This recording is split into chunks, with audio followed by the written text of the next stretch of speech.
से भी जुड़ा हुआ है और बहुत महत्व का विषय है।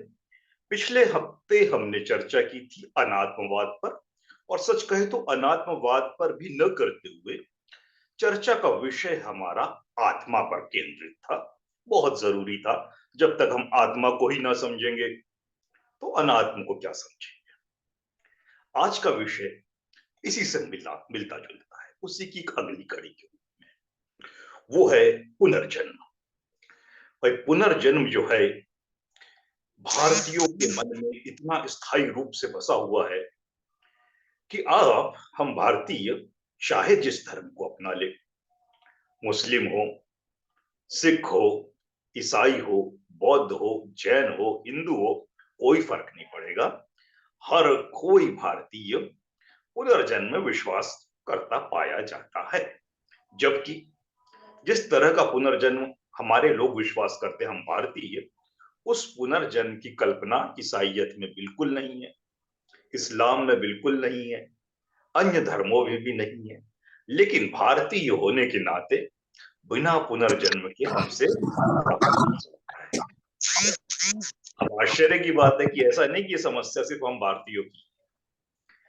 वेस्टर्न वर्ल्ड में चले जाइए, जो शुद्ध रूप से क्रिश्चियनिटी को मान रहे हैं, ईसाइयत को मान रहे हैं, वहां पे भी पुनर्जन्म को लेके बड़ी गहरी मान्यता है, आ जाती है लोगों में व्यक्तिगत रूप से। वो रहेंगे ईसाई ही, लेकिन पुनर्जन्म में विश्वास करने लगेंगे। ऐसा मैं क्यों कह रहा हूं? क्योंकि कुछ विदेशी फिल्में हैं, हॉलीवुड की फिल्में, जिसमें पुनर्जन्म दिखाया गया है, हीरो का, हीरोइन का होते हुए कि पुनर्जन्म है। अब ये पुनर्जन्म हर जगह क्यों आ जाता है भाई, जब उनकी धार्मिक मान्यता में नहीं है? तो वो एक ईसाई क्यों पुनर्जन्म को मान रहा है? इसके पीछे कुछ गंभीर मनोवैज्ञानिक कारण हैं। उन मनोवैज्ञानिक कारणों का जिक्र आज हम बिल्कुल नहीं करेंगे। हम किसी भी कारण का जिक्र नहीं करेंगे।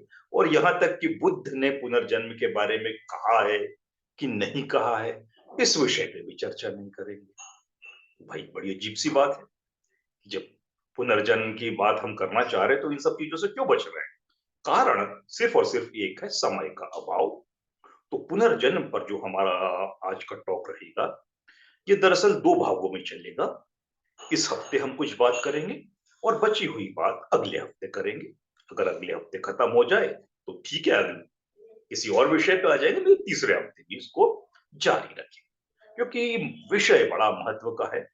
और ये एक ऐसा विषय है जो नवयान बुद्धिज्म की खास शिक्षा है, कोर टीचिंग है। इसके बिना नवयान बुद्धिज्म का अस्तित्व नहीं।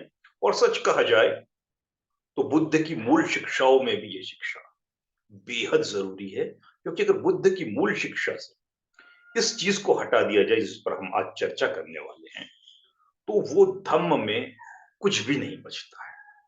वो धम्म भी, इतना शानदार धम्म भी, अपनी क्रांतिकारी जो उसकी ऊर्जा है उसमें खत्म हो जाती है। और वही पाखंड, वही परंपरावाद, वही मिथ्या, वही धारणा, वही बिलीफ सिस्टम की हमारी मान्यता है, यहाँ पे भी आ जाएगी। जहां मान्यता आती है वहां बुद्ध कभी नहीं रह सकते। बुद्ध किसी मान्यता को नहीं मानते थे। ये बुद्ध बहुत स्पष्ट तरीके से हमको समझाते हैं, कालाम सुत्त में भी समझाते हैं, अन्य जगह भी समझाते हैं। भाई, किसी मान्यता को मत मानो, किसी ने कह दिया है मत मानो, किसी ग्रंथ में लिखा है मत मानो, किसी पंथ में ऐसी सोच है बिल्कुल मत मानो। लेकिन क्या करें, बुद्धिज्म में बाद में, बुद्ध के बाद, सदियों बाद ऐसे बहुत सारे सेक्ट, ऐसे बहुत सारे पंथ विकसित होते गए जिनके लिए मान्यता महत्व की हो गई, विवेक गौण हो गया। गौण मतलब सब्सिडरी, सेकेंडरी, उसका कोई अर्थ नहीं रह गया होने का। विवेक को एक तरफ रख दो, विजडम को एक तरफ रख दो, प्रज्ञा को एक तरफ रख दो। प्रज्ञा के ही ये तीन चार नाम है। मराठी में प्रज्ञा कहते हैं, पाली में पन्ना कहते हैं। इन सबको एक तरफ रख दो। जो कही गई है, लिखी गई है, मानी जा रही है हमारे पंथ में बात, वो सबको मानना पड़ेगा। अगर आपने वो बात नहीं मानी तो आपका हमारे पंथ में और बुद्धिज्म में कोई जगह नहीं, क्योंकि अपने अपने पंथ को लोग बुद्धिज्म मानते हैं। बड़ी गलत बात है। तो आज हम इस विषय पर चर्चा करें। अब जब बुद्ध ने अनात्मवाद का सिद्धांत दिया था, पिछली बार हमने अनात्मवाद पर चर्चा की थी, आत्मा की बात जब हम कर रहे हैं, तो वो बात को हल्का सा मैं दोहराना चाहूंगा। दो रूप में अनात्म को बुद्ध ने समझाया था। पहली बात थी नो सेल्फ, यानी एक व्यक्ति अपने ईगो से, ईगो अंग्रेजी का शब्द है, अहम उसका हिंदी अनुवाद है, सेल्फ भी उसका एक अनुवाद हो सकता है कि ये मैं हूं, ये मेरी पहचान है, ये मेरा रंग रूप है, ये मेरा रौब है, ये मेरा प्रभाव क्षेत्र है, मैं ऐसा हूं, मैं वैसा हूं, मैं हूं, बाकी दुनिया में कोई नहीं है, सबसे आगे मैं, बाकी पूरी दुनिया एक तरफ। अगर इस तरह की बात किसी में आती है तो ये घोर बुद्ध विरोधी बात है, धम्म विरोधी बात है। बुद्ध ने इस चीज का बड़ा विरोध किया था। कोई भी मैं, अहम को इतना महत्व न देते कि बाकी दुनिया उसको अपने आगे निम्न तुच्छ नजर आने लगे। अगर हम में मैंवाद विकसित हो गया तो मुझे ये चाहिए, मुझे वो चाहिए, ऐसा होना चाहिए, वैसा होना चाहिए, तब सब कुछ मैं मेरे लिए सोचने लगूंगा। अगर आप अपने लिए सोचने लगेंगे तो क्या होगा? अन्याय हो जाएगा। हम लोग बहुत स्वार्थी हो जाएंगे, सिर्फ खुद के लिए। दुनिया की हमें चिंता नहीं होगी। बुद्ध खुद के लिए कभी कुछ काम नहीं करते थे। जो भी करना है समस्त मानव कल्याण के लिए करना है, समस्त प्रकृति के लिए करना है। तो मैंवाद या अहम, इसकी कोई जगह नहीं है। ये एक रूप में अनात्मवाद है। इससे बिल्कुल ही शाश्वतता का भी खात्मा होता है कि भाई अगर मैं रहूंगा तो फिर मैं तो सारी जिंदगी, और जिंदगी के बाद भी मैं रहूंगा, जिंदगी के साथ भी, जिंदगी के बाद भी मैं ही मैं। ऐसा नहीं चलना चाहिए भाई। मैं या जिसकी एक पहचान है, एक टेम्पररी पहचान है। अरबों खरबों साल का हमारा पृथ्वी का इतिहास है, उसमें एक व्यक्ति, वो भले ही मैं रत्नेश के रूप में हूं, आप किसी एक व्यक्ति के रूप में, हमारी क्या औकात, हमारी क्या पहचान उन अरबों खरबों साल के इतिहास में। दो कौड़ी की भी हमारा जीवन नहीं है अगर हम 100 साल भी जी लेते हैं तो। ये ऐसा नहीं कि मैं मजाक के रूप में कह रहा हूं, आप उस लंबी स्केल में देखिए ना, अरबों खरबों साल का पृथ्वी का इतिहास, कि जब इस पृथ्वी पे एक प्राणी भी नहीं था, आग का गोला था ये, फिर हिमयुग आ गया, क्या क्या नहीं हुआ, पानी बना, और प्रकृति में हल्की फुल्की हलचल हुई। अरबों खरबों साल धीरे धीरे धीरे करके मानव का उद विकास हुआ, प्राणियों का उद विकास हुआ। कितनी लंबी है ये श्रृंखला। उसमें आज हम कोई कह दे कि मैं इस देश का प्रधानमंत्री हूं, ताकतवर हूं, और ये कर सकता हूँ, वो कर सकता हूँ, निहायत ही मूर्खता है कि नहीं? क्या है किसी एक व्यक्ति की औकात? कुछ भी नहीं है उस लंबे टाइम से। तो ये हमें नो सेल्फ, अनात्मवाद सिखाता है कि भाई अपने आप से मोह मत करो, अनात्म रखो। कि हम जो है ठीक है, हमको छोटा सा जीवन मिला है, तिनके भर का। अगर उस टाइम स्केल में देखें, अगर 100 साल भी हमारी उम्र मान लेते, जो अमूमन होती नहीं है, 70 80 90 साल जी जाए बहुत बड़ी बात होती है, कुछ लोग तो और भी कम जी पाते हैं। जो भी है, तो अनात्मवाद होना मतलब ये जो भी है मेरे पास नहीं रहेगा। घमंड नहीं करना चाहिए, अकड़ नहीं करना चाहिए। जितना हम बांट सके, जितनी शेयरिंग हो सके, जितनी केयरिंग हो सके, उतना अच्छा है। दूसरे रूप में अनात्मवाद को बुद्ध ने ऐसे भी समझाया कि भाई अनात्म मतलब शरीर के अंदर आपके कोई आत्मा नाम की तत्व विद्यमान है, ऐसी खोखली बात को मत मानो। क्योंकि जहां आपने ये सोच लिया कि मेरे शरीर के अंदर कोई आत्मा है, तो आत्मा में कभी भी आपकी आइडेंटिटी, आपकी पहचान खत्म नहीं होगी। क्योंकि जब आप और हम मर जाएंगे, उसके बाद भी आत्मा हमारी पहचान को जारी रखेगी। अब ये घोर शाश्वततावाद हो गई, घोर नित्यता हो गई। बुद्ध का पूरा सिद्धांत अनित्यता पर आधारित था, क्षणभंगुरता पर आधारित था, मोमेंटरी, कि एक क्षण के लिए कोई अस्तित्व है, किसी का अगले क्षण के लिए नहीं है। वो एक क्षण कभी कभी एक सेकंड का भी हो सकता है, और कभी कभी इंसान का जीवन देखें तो भाई 100 साल का, 80 साल का, 50 साल का जीवन हो सकता है। उसके बाद तो उसको विलीन होना ही प्रकृति में, उसकी पहचान मिट जाना है। ये सच्चाई है। लेकिन आत्मा वाले कहते हैं कि नहीं, उसकी पहचान नहीं मिटती, वो मर जाता है, लेकिन उसकी आत्मा फिर आसमान में भटकती रहती, इधर उधर कहीं पे भी, और फिर वो नया पुनर्जन्म ले लेती किसी रूप में, और वो का जारी रहता है। वही जो उसने पिछले जन्म के कर्म किए थे, उसके हिसाब से उसका नया जन्म होगा। तो वो कैरी फॉरवर्ड उसका जीवन चलते रहेगा, चलते रहेगा, चलते रहेगा। बुद्ध ने इसे पूरा बकवास माना था। अगर आत्मा को भी खारिज कर देते हैं कि शरीर में कोई आत्मा नाम का तत्व ही नहीं है, तो पुनर्जन्म तो अपने आप ही खारिज हो जाएगा। जब आत्मा ही नहीं तो किसका पुनर्जन्म? और आत्मा के सिद्धांत से जो व्यक्ति बच जाता है, उसको बड़ा फायदा होता है। वो भूत प्रेत में विश्वास नहीं करेगा, क्योंकि आत्मा ही तो भूत होती है ना भाई। शरीर के अंदर से आत्मा निकलती है, भटकती रहती है, कभी चुड़ैल बन के, कभी भूत बन के, कभी प्रेत बन के, और लोगों को डराती है। अगर आपके मन से ये निकल गई बात कि आत्मा नाम की कोई चीज होती ही नहीं है शरीर में, तो रात हो, विरात हो, कुछ हो, निर्जन स्थान हो, चोर डाकू से डर लगना स्वाभाविक है, अच्छी बात है, लगना भी चाहिए। उससे हमारी भी सुरक्षा रहती है। लेकिन भूत प्रेत जैसी कल्पनाओं से तो इंसान डरने से बच जाता है। तो अनात्मवादी इंसान जो होता है वो अपने आप निडर और निर्भीक हो जाता है।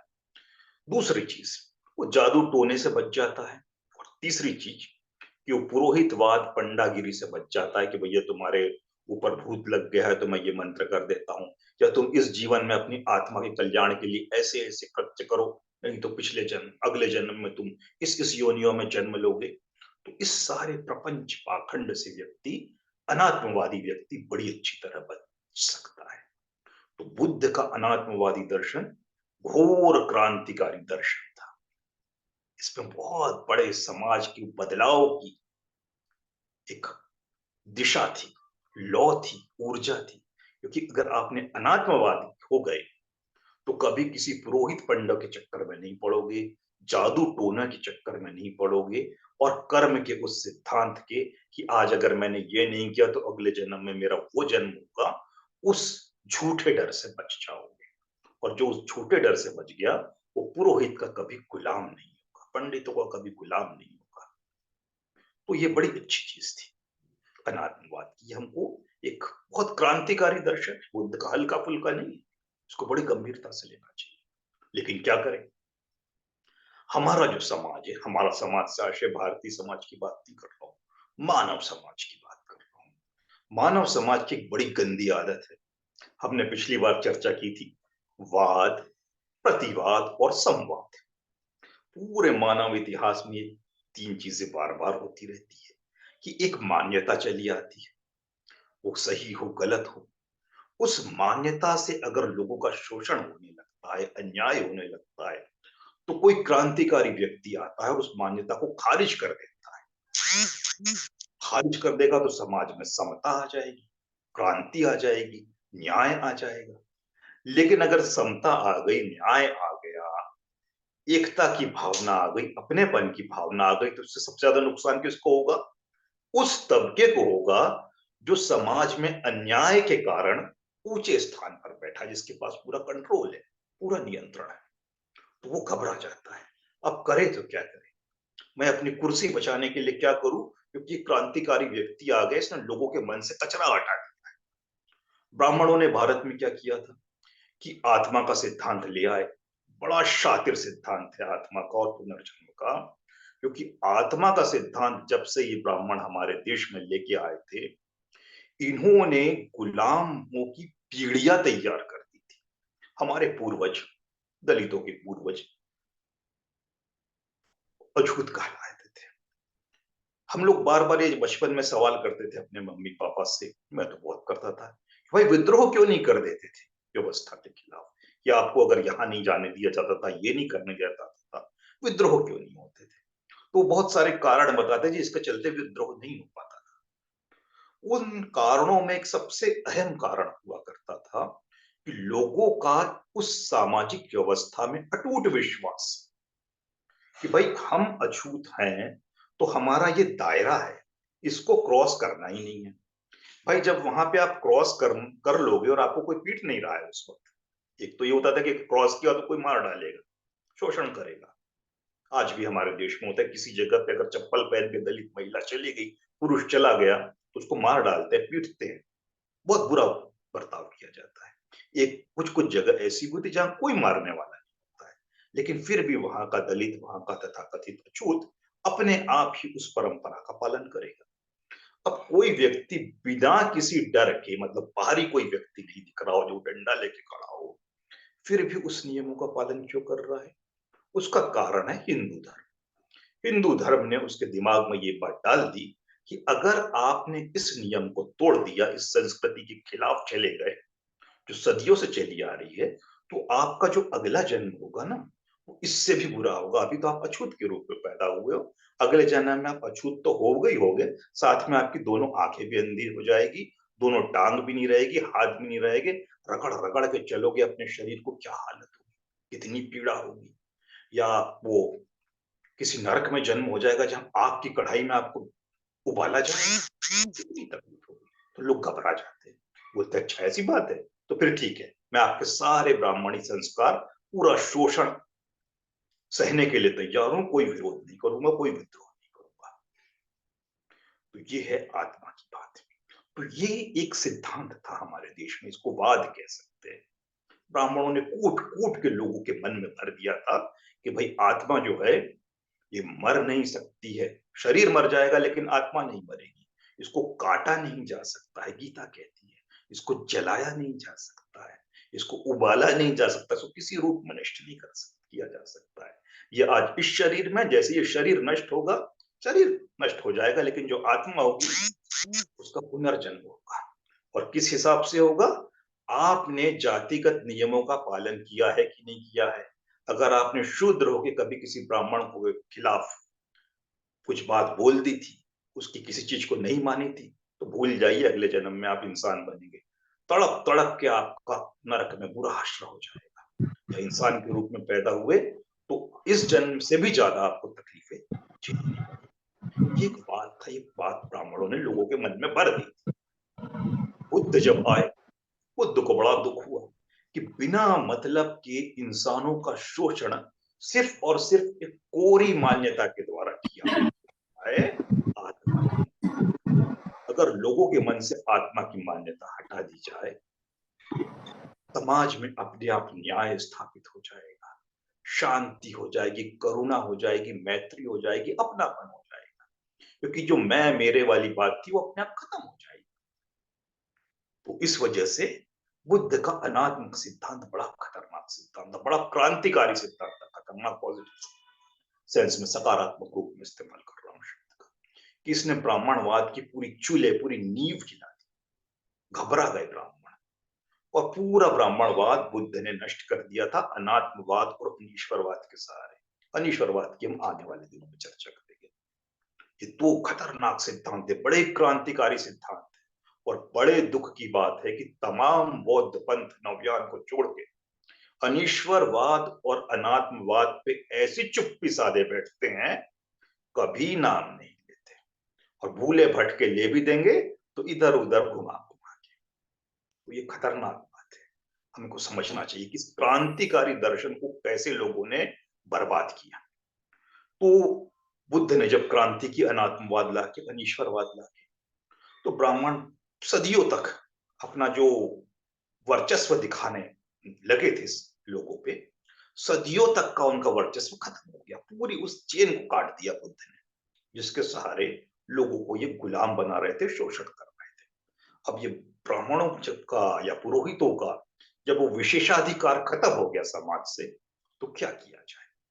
तो उन्होंने सोचा कि भाई कुछ तिकड़म करनी पड़ेगी।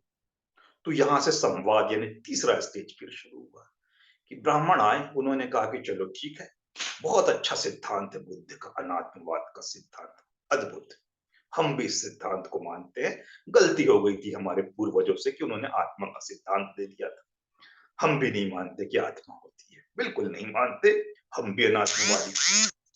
लोग बड़े खुश हुए कि चलो इतने प्रभुत्वशाली तबके के लोग, जिनके पास धन है, संपदा है, दौलत है, इज्जत है, वो हमारे धम्म में आ गए हैं, ये कहते हुए कि हम भी अनात्मवादी हैं। लोग बड़े खुश हुए। धीरे धीरे आके उन्होंने, जैसा होता है, लीडरशिप, बौद्धिक लीडरशिप, बौद्धिक नेतृत्व अपने हाथ में ले लिया।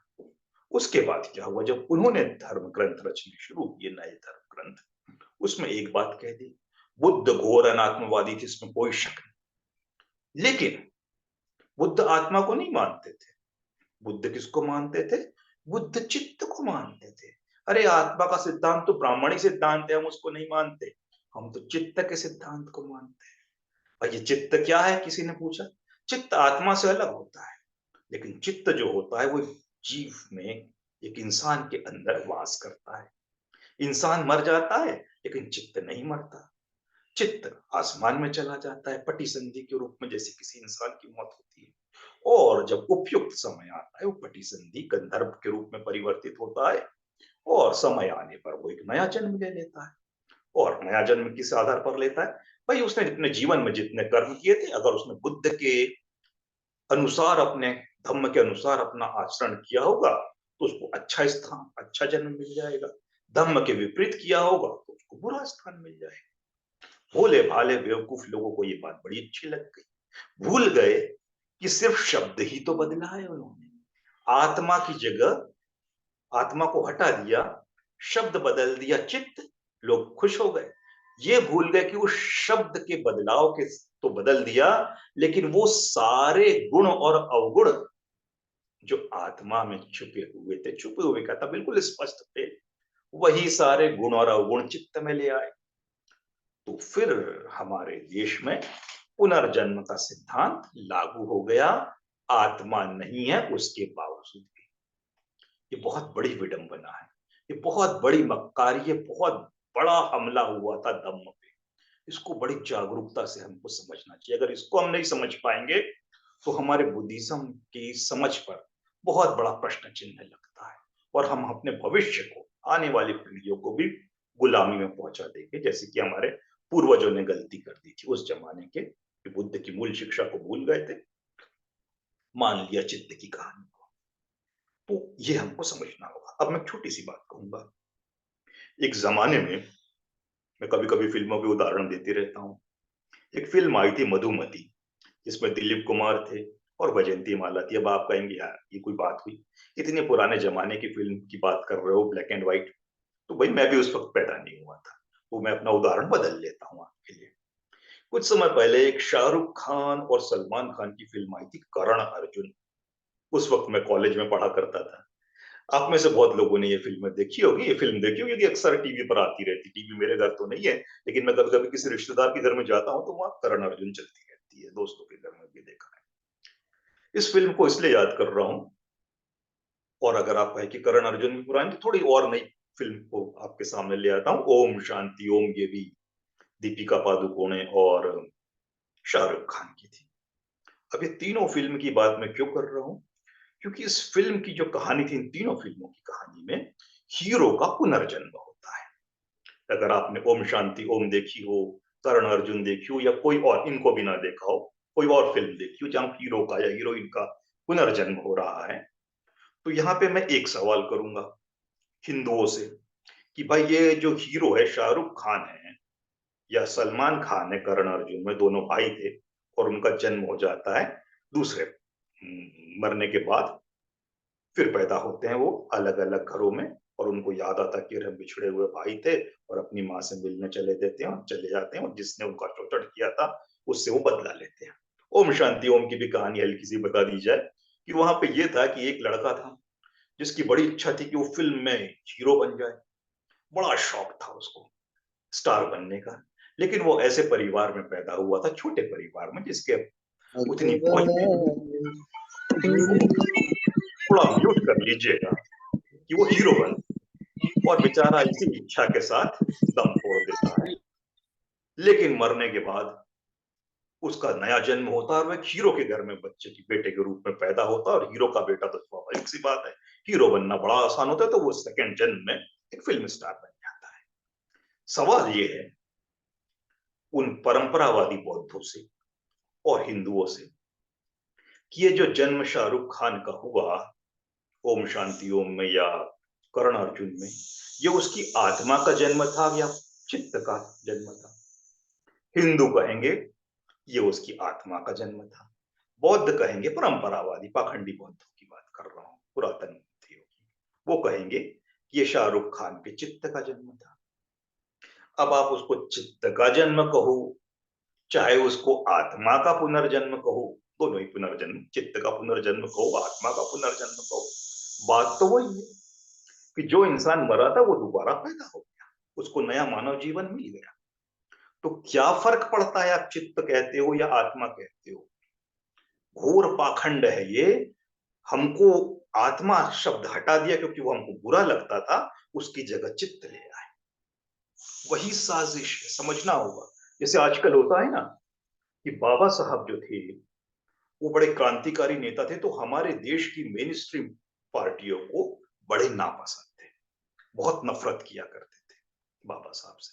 कभी 14 अप्रैल की छुट्टी नहीं हुई थी हमारे इस देश में 89 के पहले तक। वीपी सिंह जब प्रधानमंत्री बने पहली बार, तब से बाबा साहब की जयंती पे ऑफिशियल छुट्टी मिलने लगी। बाबा साहब को कोई सम्मान नहीं मिला था, बाकी तमाम नेताओं को मिलता रहता था। लेकिन आज के इस जमाने में देखोगे आप, कोई भी पार्टी, ऐरी गैरी दक्षिणपंथी घोर हिंदूवादी पार्टी, तुरंत बाबा साहब की जयंती में बड़ी बड़ी महिलाएं पहुंच जाती है और बाबा साहब का सम्मान करती है, उस मूर्ति का। लोग बड़े खुश होते हैं। सवाल यह है कि अगर वो बाबा साहब के इतने विरोधी थे, तो आज बाबा साहब का सम्मान क्यों कर रहे हैं? तो इसका उत्तर बहुत आसान है। जब वो बाबा साहब का सम्मान कर रहे हैं हमारे सामने, तो बाबा साहब एक व्यक्ति के रूप में सम्मान कर रहे हैं, उनके सिद्धांतों का सम्मान नहीं कर रहे। वो उस सम्मान के साथ साथ एक अपनी किताब भी लेके आते हैं, अम्बेडकर कथा।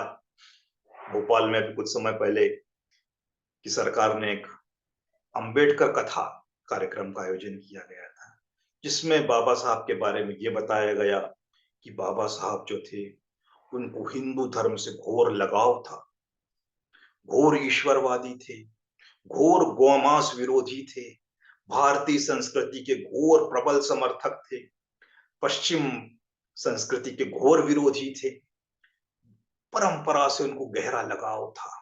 इसीलिए उन्होंने बौद्ध धर्म को अपनाया, किसी विदेशी धर्म को नहीं अपनाया। बौद्ध धर्म जो है वो तो हिंदू धर्म का ही अंग है। क्या बढ़िया बात कर दी। सांप भी मर गया, लाठी भी नहीं टूटी। कि हमने बाबा साहब को भी ले आया, लेकिन बाबा साहब को हमने अपने रंग में रंग दिया। ऐसे ही ज्योतिबा फूले के साथ हुआ। ज्योतिबा फूले के अगर आपने हल्का फुल्का भी पढ़ा हो, बहुत ब्राह्मणवाद विरोधी था, लेकिन आज की तारीख में घोर ब्राह्मणवादी पार्टी भी ज्योतिबा फूले का फुल पेज का एड दे देती है अपने पेपरों में कि आज फूले जयंती है और ये है वो है वो है। लेकिन साथ में ये भी उनके प्रचारक बुकलेट लेके और किताबें लेके आ जाते हैं कि जो ज्योतिबा फूले थे वो तिलक के, बाल गंगाधर तिलक के घोर प्रशंसक और घोर समर्थक थे। आर्य समाज से उनका गहरा नाता था। दयानंद सरस्वती जो घोर कट्टरपंथी ब्राह्मण थे, उनके बड़े अच्छे मित्र थे। तो उन्होंने भारतीय संस्कृति के पुनरुत्थान के लिए, जो बड़े बड़े नेता तिलक और आर्य समाजी लोग जुड़े हुए थे, इनके साथ कंधा से कंधा मिलाए खड़े हुए थे। फिर वही कि फुले को एक व्यक्ति के रूप में ले आए और सारे सिद्धांतों का मटिया मेट कर दिया। बिल्कुल यही हुआ था। आत्मा के सिद्धांत को जब छोड़ा, चित्त को ले आए और चित्त में वो सारी चीजें जोड़ दी जो आत्मा के सिद्धांत में मौजूद थी। तो ये बड़ा खतरनाक सिद्धांत है इस तरह से चित्त का। और चित्त के सिद्धांत से हमको इसलिए बचना बहुत जरूरी है, क्योंकि ये चित्त जो है ये कुछ नहीं है, सिर्फ शब्द बदल दिया गया है। वही पाखंड, वही परंपरावाद, वही गुलामी जो कल तक आत्मा के नाम पे चल रही थी, अब चित्त के नाम पे हमको परोसी जा रही है। और ये आज से नहीं परोसी जा रही है, ये थेरवाद से ही शुरू हो गई थी। उसके बाद महायान में आई, वज्रयान में आई, तमाम यानों में आ गई है, नवयान सिर्फ बचा हुआ है इससे। बड़ी अच्छी बात है। और इतनी आप अगर मैं आगे चल के बताऊंगा किन किन ग्रंथों में इसका उल्लेख है और कैसे कैसे है। तो भाई जब हमने कहा कि इस तरह से आत्मा नहीं होती या चित्त का पुनर्जन्म नहीं होता, हम तो कहते चित्त का भी नहीं होता, क्योंकि आत्मा का नहीं कहेंगे तो लोग कहेंगे चित्त का हो रहा है, तो हम कह रहे चित्त का भी नहीं होता है। तो एक सवाल आपके मन में आ सकता है, आप पूछेंगे तो उससे अच्छा पहले ही मैं उस सवाल का उत्तर दे दूं, क्योंकि मुझे पता है कि सवाल उठना स्वाभाविक है, इसमें आपकी गलती नहीं है, आपकी जिज्ञासा दिखाता है ये सवाल। और पिछली बार किसी ने पूछा भी, शायद पूजा ने एक सवाल पूछा था हमारे बुद्धांड धम्मा के टॉक में, बड़ा अच्छा सवाल है, बड़ा तार्किक सवाल है। सवाल ये है कि अगर मैंने ये कह दिया कि पुनर्जन्म इंसान का नहीं होता है, और ये भी कह दिया कि अनित्यता को अगर हम मानते हैं, अनात्म को मानते हैं, तो बुद्ध के अनुसार पुनर्जन्म हो ही नहीं सकता, क्योंकि अनित्य और अनात्म के सिद्धांत का घोर विरोधी है पुनर्जन्म का सिद्धांत। न चित्त के रूप में होगा, ना आत्मा के रूप में होगा। फिर ऐसा क्यों होता है कि कभी कभी हम अखबारों में पढ़ते हैं कि एक शहर में, एक गांव में एक बच्चा पैदा हुआ, वो अपने नए जिस परिवार में पैदा हुआ उनसे किसी से बात नहीं कर रहा है, किसी अलग अलग रहता है, और बाद में पता चला कि वो इस परिवार से जुड़ ही नहीं पा रहा है, क्योंकि उसकी याद अपने पुराने परिवार की जुड़ी हुई है।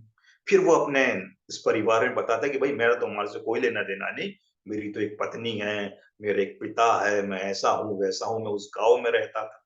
तो ये लोग बोलते चलो भैया ले चलते हैं तुम्हारी बात को जानने के लिए, और ये वहां लेके जाते हैं। वो अपनी पूर्व पत्नी से मिलता है, अपने माँ से, बाप से, भाई से, बहन से, दोस्तों से, मोहल्ले वालों से मिलता है, और सब बड़े खुश होते हैं, और न्यूज छप जाता है पेपर में कि देखिए अद्भुत करिश्मा पुनर्जन्म का। और ये मैं अपने जीवन में कम से कम ऐसे 20-30 न्यूज अभी तक के जीवन में सुन चुका हूँ, लगभग 20 के करीब न्यूज में पढ़ चुका हूँ, और इधर उधर सुन चुका हूँ। टीवी चैनल्स पे भी ऐसे किस्से कोई कम नहीं, बहुत बताए जाते हैं। अब यहाँ पे सवाल है, तो आप कह सकते हैं कि भाई जब वो कह रहे हैं तो उसके बारे में आप क्या कहेंगे, तो हम अपना मत भी रख देते हैं। यहाँ पे हम एक मत रखना चाहते हैं कि भारत में अमूमन एक दिन में कितने बच्चे पैदा होते होंगे, या पूरी दुनिया में। एक ये एग्जैक्ट इसको मैथमेटिक्स के हिसाब से मत लीजिए, जस्ट एक यूं ही बोल देते हैं फिगर बताने के लिए, कि लगभग 1 लाख बच्चे, कुछ भी बोल दीजिए आप, 1 लाख बोलिए, 1 करोड़ बोलिए, 1 खरब बोलिए, या 100 बोल दीजिए, जो बोलना है वो बोल दीजिए। अगर 100 के हिसाब से अगर हम उसको परसेंटेज निकालने की बात करें वो भी चलेगा। उन बच्चों में से कितने बच्चे होते हैं जो अपने पूर्व जन्म के बारे में बताते हैं?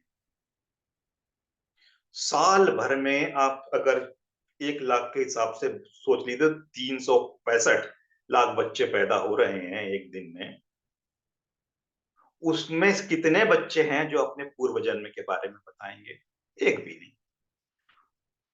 5 साल की अवधि में, 2 साल की अवधि में, या 1 साल में, जब रोज रोज रोज इतना बच्चों का स्टॉक जमा होते जा रहा है, उसके बाद एक बच्चे की हमको कहानी मिलेगी कि वो पूर्व जन्म में ऐसा था वैसा था। तो इतने सारे बच्चे जो रोज पैदा हो रहे हैं, इनमें से कोई एक बच्चा भी अपने पूर्व जन्म की कहानी नहीं बता पा रहा है, और वो एक लाखों में, करोड़ों में, अरबों में, खरबों में एक बच्चा आता है और वो क्लेम करता है कि मैं पूर्व जन्म में ये था। तो वो इतने सारे बच्चे जो पुनर्जन्म, पूर्व जन्म के बारे में कुछ नहीं बोल रहे हैं, वो मायने नहीं रख रहे हैं हमारे लिए। हमारे लिए मायने रख रहा है वो एक बच्चा। तो ये हमारी बेवकूफी दर्शाता है कि अरे भाई इतने सारे बच्चे रोज पैदा हो रहे हैं, इनमें से कोई एक भी अपने पिछले जन्म की बात नहीं कर रहा। ये सब मूर्ख हैं क्या? बेवकूफ हैं? नहीं है ना? लेकिन हम उनको ऐसे ही छोड़ देते हैं, बिल्कुल नहीं गिनते हैं। अगर यही सवाल दूसरा किया जाए कि भाई आप क्या, आप अगर कोई मुझसे पूछे कि भाई रत्नेश तुम पिछले जन्म में क्या थे, मैंने कहा मुझे नहीं पता, एक रत्ती भी मुझे याद नहीं है। आपसे मैं ये सवाल कर लूं, आप भी कहोगे मुझे याद नहीं। चलिए आपको याद नहीं तो आप अपनी मम्मी से पूछ लीजिए, पापा से पूछ लीजिए, अपनी पत्नी से पूछ लीजिए, जिससे रिश्तेदारों से, दोस्तों से पूछ लीजिए। 100-150 का भी सैंपल ले लेंगे तो उसमें आपको एक भी नहीं मिलने वाला जो अपने पूर्व जन्म के बारे में बताएगा। बड़ी मुश्किल से आप खूब खोजेंगे, खूब खोजेंगे, खूब खोजेंगे, लाख, 1.5 लाख, 2 लाख के बाद आपको एक इंसान मिलेगा जो बोलेगा कि हाँ, या वो भी हो सकता ना मिले पूरी जिंदगी खुद को प्रत्यक्ष रूप से, जो ये क्लेम करे कि मैं पिछले जन्म में था।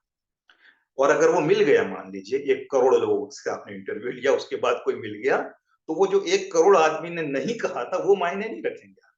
वो एक जो कहा था, अरे होता है पूर्व जन्म, जो कि उसको याद था। तो ये हमारी गलती है। इसको मैं नार्लिकर सिद्धांत बोलता हूँ।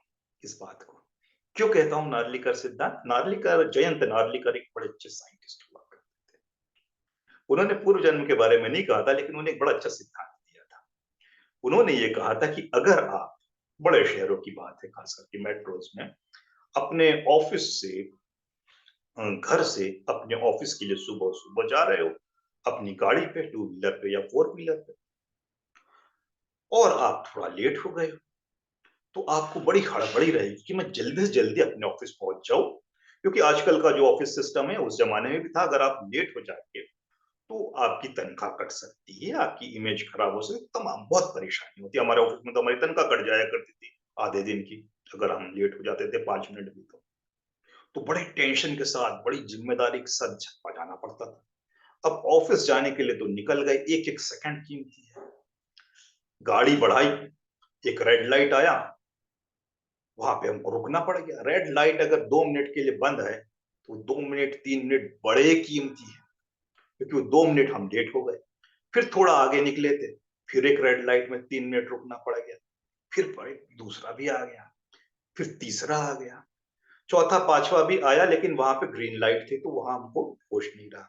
ऑफिस में पहुँचेंगे, तो हमको याद आएगा कि अरे 3 रेड लाइट की वजह से मैं लेट हुआ।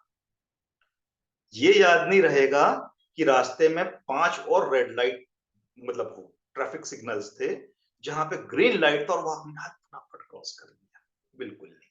जहाँ फँसे, वो हमारे को याद आएगा, और जहाँ सफलता से चले गए, वो हमारे लिए मायने नहीं रखता। मानव मस्तिष्क ऐसे ही काम करता है। ये हमारी कमजोरी है।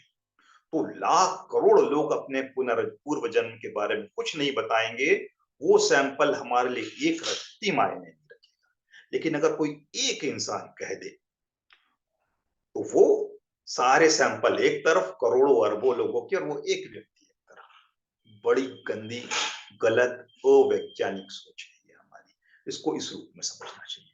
दूसरा, इसका एक पक्ष ले लेते हैं, पुनर्जन्म का। पूर्व जन्म के नाम पे अभी भी बहुत सारे किस्से आते हैं। अगर जैसे मुझे कुछ समय पहले बड़ी शौक, लत लग गई थी मुझे सावधान इंडिया देखने की, जब मैं दिल्ली में अकेला उन दिनों रहा करता था। ऑफिस से आने के बाद, थकने के बाद, चलो क्या करो, चलो सावधान इंडिया क्राइम पेट्रोल देख लो। आपराधिक किस तरह से अपराध करते हैं, उसको लेके वो सच्चा सीरियल है, उसमें कोई मनगढ़ंत चीज है। तो उसको देखने के जो नुकसान होते होंगे, लेकिन एक बड़ा फायदा ये हुआ कि मुझे भारतीयों की और लोगों की मानसिकता पता चली, कि लोग अपराध क्यों करते हैं, कैसे करते हैं, क्यों करते हैं, वो भी पता चल गया। यहाँ पे कैसे करते हैं, उसका एक उदाहरण देना चाहूंगा। भारत में आज भी ऐसे बहुत सारे अपराध हुए हैं, जब कोई परिवार होता है, उसका बच्चा मर जाता है, माँ बाप बेहद दुखी रहते हैं कि मेरा बच्चा चला गया। अचानक 5 साल, 7 साल, 8 साल, 2 साल, 3 साल बाद कोई बच्चा वहां पे आ जाता है, बोलता है तुम मेरी माँ हो, तुम मेरे पिता हो, और वो रोने लगते हैं। उसको पहली बात बोलते हैं, बिल्कुल नहीं हो, तुम तो अलग दिख रहे हो। तो वो एक एक चीज बताता है कि मैं यहाँ सोता था, ऐसा करता था, वैसा करता था, तुमने मुझे तब मारा था, तब डांटा था, मेरे पास ये कपड़े थे, ये खिलौने थे, ऐसा था, ये दोस्त था, वो दोस्त था। बड़े भाव विवल हो जाते हैं माँ बाप, क्यों नहीं होंगे। अपना बच्चा खोया है, वो बच्चा आज उनके सामने आ गया, अलग रंग रूप में है, लेकिन वो सारी उन चीजों को याद दिला रहा है। माँ बाप बड़े बड़े बड़े बड़े भाव विभोर हो जाते हैं, और उसको तुरंत अपना लेते हैं। वो बच्चा उनके घर में रहने लगता है, और कुछ दिनों बाद पता चलता है कि उसने घर का सारा सामान और ये और वो लेके चंपत हो गया, क्योंकि वो एक गिरोह ने बेचा था। अब वो गिरोह ने कैसे बेचा था? क्योंकि उस गिरोह के कोई सदस्य कभी कामवाली के रूप में, कभी गार्डनर के रूप में, कभी किसी रूप में, अड़ोसी के रूप में, पड़ोसी के रूप में उस घर में के लंबे समय से रहा है। उसको उस घर की एक एक चीज पता थी।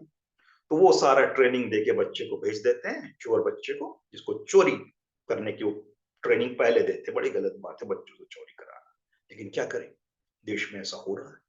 और वो जब घर में आता है, लोग खुश होते हैं, और वो बाद में चंपत का हो जाता है।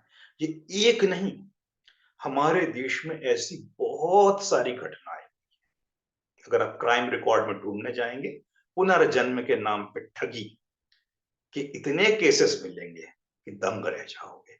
क्यों मिल रहे हैं? क्योंकि हम बेवकूफ लोग पुनर्जन्म पे विश्वास कर रहे हैं, उसका फायदा वो ठग लोग उठा रहे हैं। तो ये बड़ा खतरनाक है। इसका जिम्मेदार कौन है भाई? पूर्व जन्म की हमारे मन में इतनी स्थायी रूप में बात फैलाने वाला। एक तो ब्राह्मण तबका, हिंदूवाद के रूप में उन्होंने हमको पुनर्जन्म, पूर्व जन्म के बारे में बांध दिया हमारे मन को। दूसरा, पाखंडी बौद्ध, जिन्होंने चित्त के रूप में पुनर्जन्म हमको सिखा दिया। दोनों ही जगह से हम गुलाम बन गए और शोषण का शिकार हो गए। पुनर्जन्म की मान्यता से एक और बड़ा नुकसान है, जैसा हमने देखा कि अपराध सीधे सीधे हो रहा है, क्योंकि कोई भी किसी को बेवकूफ बना रहा है, लूट रहा है। दूसरा, अपराध से ही मिलता जुलता वो भी एक किस्म का अपराध ही है, वो है शोषण। शोषण की नींव तैयार करता है पुनर्जन्म का विचार। कैसे करता है? तो चलिए एक कहानी सुन लेते हैं। कहानी जो है, ये मेरी बनाई हुई नहीं है, किसी गैर बौद्ध की बनाई नहीं हुई है। तिब्बती तिब्बती बौद्ध धर्म में बहुत प्रसिद्ध है ये कहानी। हो सकता है आप में से किसी ने पढ़ी। कहानी ऐसी है कि तिब्बत के एक जंगल में एक लामा रहते थे, गांव से दूर। उनका आश्रम था, जो भी जगह थी, वहां अकेले रह के तपस्या या साधना किया करते थे। अब जब वो गांव से दूर थे, तो उनके लिए भोजन, तो इंसान है तो उनको जरूरत पड़ेगी ही पड़ेगी। तो उसके करीब में ही एक महिला थी। उनको जब पता चला कि बड़े इतने सिद्ध लामा हमारे गांव के पास आए हैं, तो उसने अपनी निजी जिम्मेदारी समझी कि मैं रोज इस सिद्ध पुरुष को, इस लामा को भोजन उपलब्ध कराऊंगी। तो वो रोज एक टाइम या दो टाइम, जैसा भी, एक टाइम ही दोनों समय का भोजन, क्योंकि लामा लोग तो ऐसा नहीं कि शाम को भोजन नहीं करते हैं। दोनों समय का भोजन या जितना भी भोजन होता होगा, वो दोपहर में ले जाके उन्हें दान दे दिया करती थी। बड़ी अच्छी बात है, बड़ी श्रद्धा थी। जाके रोज दान करती थी। लामा का जीवन बढ़िया चल रहा था कि चलो अच्छी बात है भाई, ये महिला मुझे रोज भोजन दे रही है, बाकी चीजों की तो जरूरत जो होती थी इधर उधर से पूरी हो जाती होगी। तपस्वी थे, जंगल में मजे से जीवन कट रहा था उनका। लोगों को लगता था कि बहुत गहरे बौद्ध धर्म के अभ्यासक हैं। तो वो महिला ने तो अपनी जिम्मेदारी ले ली थी, कभी कभी कोई और भी दे देता होगा, जो भी है, कोई दे या ना दे, लेकिन ये महिला ने अपनी निजी जिम्मेदारी बना ली थी कि मुझे इस लामा को रोज भोजन कराना ही कराना है। मैं नहीं कराऊंगी तो कौन कराएगा? बड़ी अच्छी सोच थी। रोज भोजन दे दिया करती थी। अब एक दिन की उसकी एक बेटी भी थी, 15, 16, 17 साल की रही होगी। तो एक दिन की बात थी, वो महिला बहुत बीमार हो गई। उससे उठना नहीं बन रहा था, चलना नहीं बन रहा था। वो बड़ी परेशान हुई।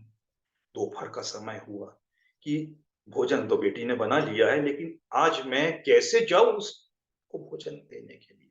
चल नहीं सकती हूँ। पहाड़ी रास्ता, तिब्बत का तो सभी जानते हैं। तो उसने अपनी बेटी से कहा कि बेटी, तुम तो मेरे साथ जंगल में घूमती रहती हो, तुम्हें पता ही है कि इस जगह पे वो बाबा रहते हैं, लामा रहते हैं। जाओ आज तुम उनको भोजन दे के आ जाओ। बेटी ने सोचा चलो अच्छी बात है, रोज मेरी माँ इतने पुण्य का काम कर रही है, आज मुझे अवसर मिला है, मुझे भोजन ले जाना चाहिए।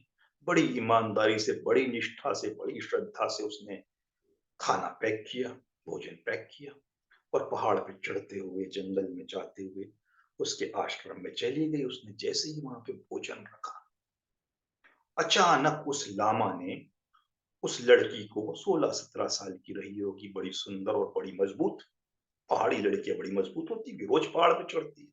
जंगल में चढ़ने वाले लोगों के हाथ पैर शरीर बड़ा मजबूत होता है। उस लामा ने उस लड़की को गलत इंटेंशन के साथ जकड़ लिया, पकड़ लिया, बलात्कार करने के उद्देश्य से। लड़की को बड़ा बुरा लगा, उस युवती को, कि अरे बाप रे, इसको मैं इतना सिद्ध पुरुष समझ रही थी, इसने इतनी गिरी हुई हरकत कर रहा है मेरे साथ। पहाड़ी लड़की थी, बड़ी मजबूत थी, खींच के एक पंच लगाया उसको। लामा गिर गया वहां पे और बोला, नालायक, बेवकूफ, गद्दार, बदमाश, तू ये हरकत कर रहा है मेरे साथ। मेरी माँ तुझे क्या नहीं समझती है? इतने सालों से भोजन करा रही है और तू इतनी गिरी हुई हरकत कर रहा है। मैं जा रही हूँ यहाँ से, और आज से मैं तो कभी आने वाली नहीं, मेरी माँ नहीं आने वाली, सबको बता दूंगी तेरी सच्चाई। उसको गिरा के वो चली गई।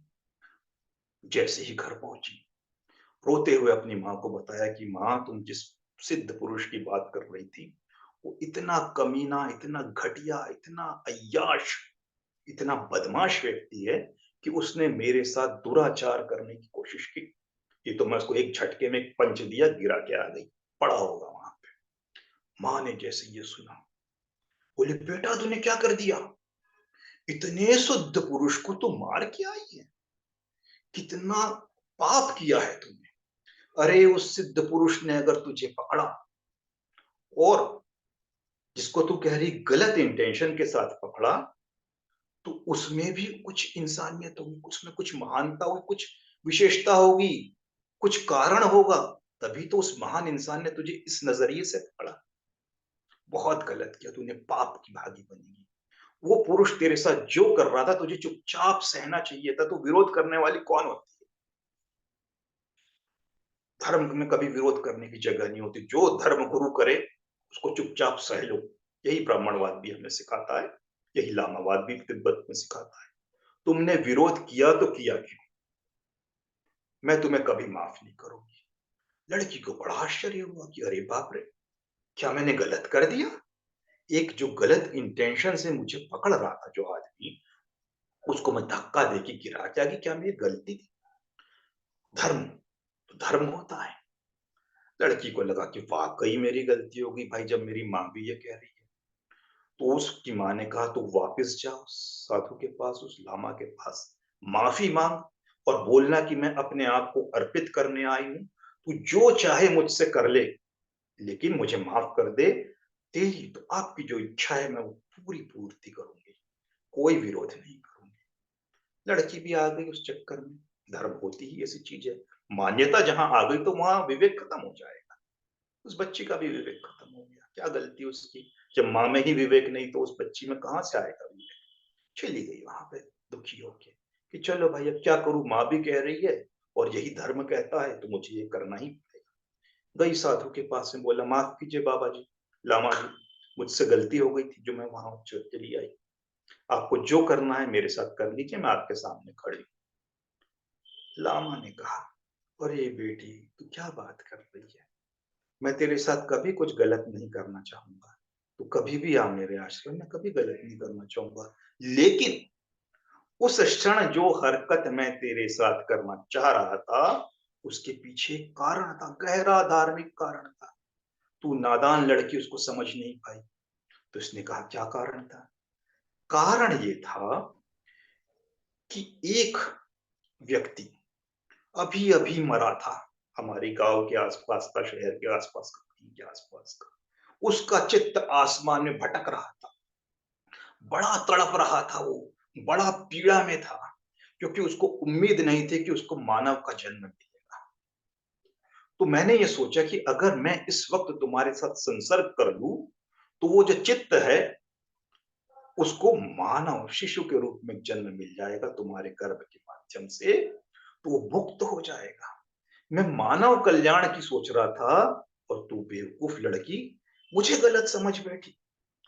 तो इसने कहा मैं अब आ गई हूं, अब कर लो। बोले नहीं, वो समय चला गया। वो जो क्षण था, उसी समय एक बंदर और बंदरिया भी संभोग कर रहे थे जंगल में। वो चित्त ने सोचा कि चलो भाई ये इंसान नहीं तैयार है, तो मैं बंदरी के गर्भ में प्रवेश कर लेता हूँ। और तुम्हारी नालायकी की वजह से वो चित्त आज बंदर के रूप में गर्भ में चला गया है। कितनी बड़ी गलती की तुमने।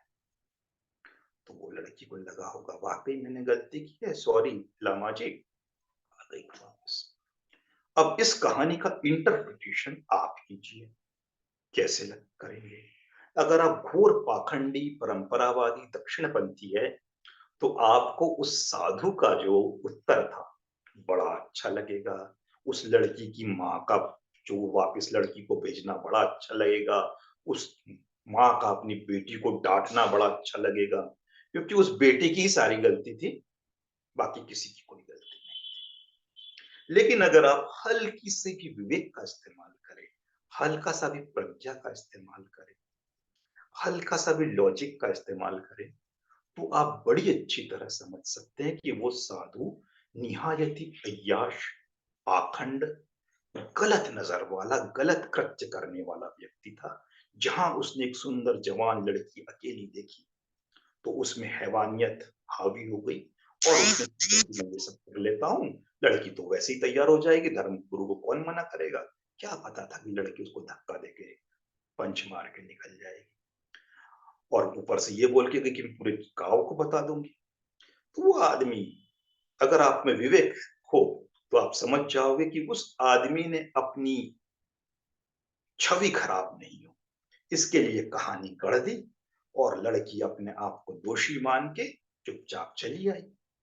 कहानी वहां तो खत्म नहीं होगी।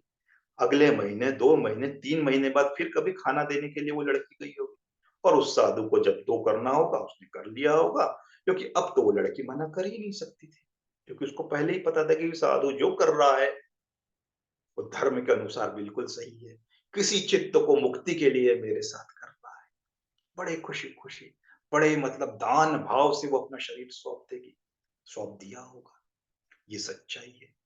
तो ऐसे ही लामा आज हमारे समाज में राम रहीम के नाम से मौजूद है, आशा राम के नाम से मौजूद है।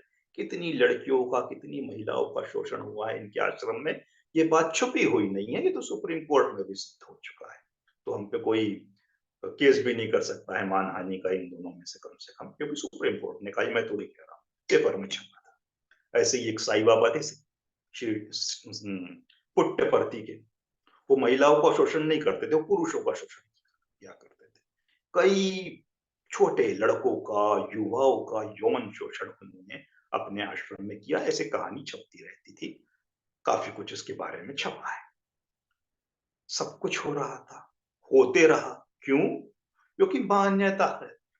अगर ऐसा व्यक्ति, ऐसी लड़की अपने घर में जाके बताए कि वो जिसको आप सब कुछ मान रहे हो, वहां मेरे साथ ऐसा कर रहा हो, माँ बाप कहेंगे तू गलत है।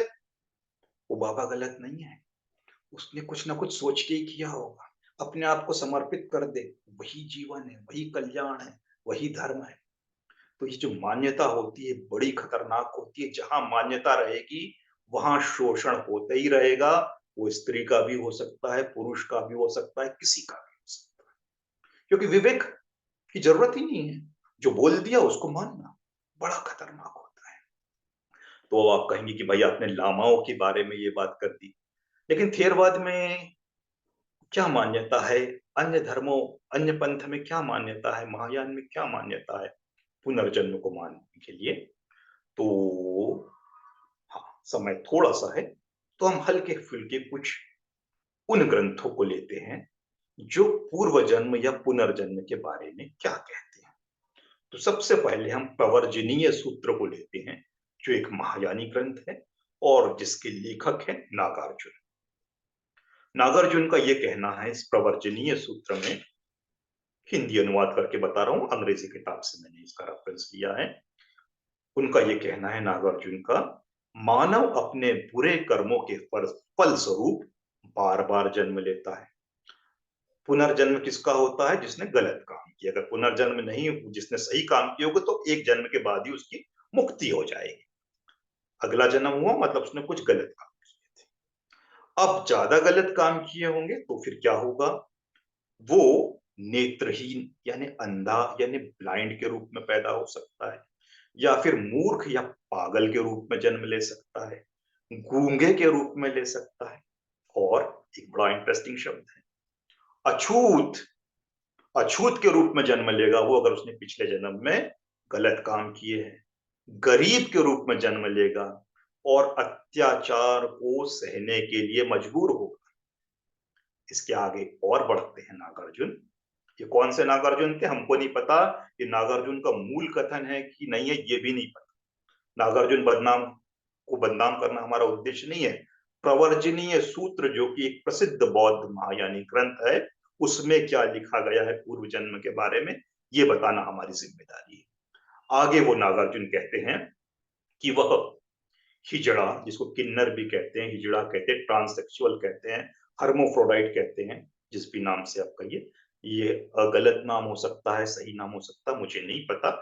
जो उन्होंने लिखा है उस शब्द की उल्लेख कर रहा हूं। उस रूप में भी जन्म लेगा अगर कोई ट्रांससेक्सुअल के रूप में पैदा हुआ है, पिछले जन्म के गलत कर्म थे, ये नागार्जुन कह रहे हैं। वो गुलाम के रूप में, स्लेव के रूप में पैदा होगा। हमारे देश में और पूरी दुनिया में स्लेवरी, गुलाम प्रथा चला करती थी। तो कोई गुलाम के रूप में जब जन्म लेता था तो इसके लिए ये महाशय के हिसाब से पूर्व जन्म जिम्मेदार था। अमेरिका में अब्राहम लिंकन आए, उन्होंने गुलामी खत्म कर दी, तो बड़ा गलत किया। प्रकृति का जो नियम था बना बनाया उसको तोड़ दिया उन्होंने, बड़ा अपराध किया। इनके अनुसार गुलामी चलने देना चाहिए, तो गुलामी में क्या बुराई? वो पिछले जन्म की सजा ही तो भोग रहा है। तो क्या गलत है? उसने गलत किया तो उसको सजा मिल रही है। जैसे अगर कोई मर्डर करता है तो उसको फांसी की सजा आज भी मिलती है, चोरी करता है तो उसको जेल की सजा मिलती है। वैसे उसने पिछले जन्म में कुछ गलत कर्म किए थे, इसलिए उसको गुलाम के रूप में जन्म हुआ है। ऐसा इनका कहना है। आगे बड़े ध्यान से सुनिए, और ध्यान से सुनिए नागार्जुन क्या कहते हैं। एक तो ट्रांससेक्सुअल के रूप में जन्म लेगा, दूसरा गलत काम करने पे वो स्त्री के रूप में भी जन्म ले सकता है। यानी अगर आपने महिला के रूप में जन्म लिया है तो निश्चित रूप से प्रवर्जनीय सूत्र के अनुसार ये आपके पिछले जन्म के गलत कर्मों का परिणाम है। ये प्रवर्जनीय सूत्र कह रहा है। फिर आगे कहता है कि कुत्ते के रूप में भी जन्म ले सकते हो, स्त्री या कुत्ता या गधा या ऊंट या जहरीला सांप, इन रूपों में आपका जन्म होगा।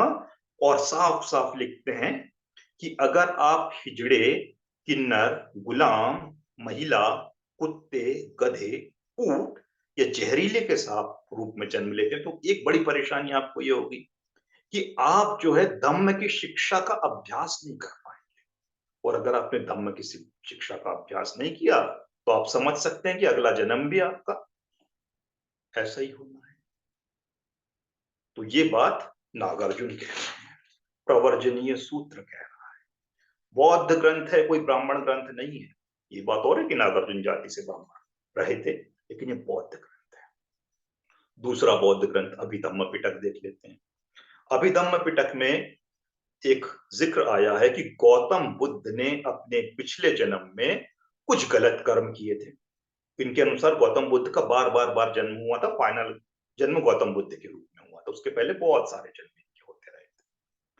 तो एक जन्म में, किसी एक जन्म में उन्होंने गलत काम किए थे, उसकी सजा क्या मिली कि इनका एक गरीब मछुआरन के घर में इनका जन्म हुआ। मछुआरे, गरीब मछुआरे के रूप में पैदा हुए, क्योंकि इन्होंने पिछले जन्म के कर्म उससे गलत किए थे।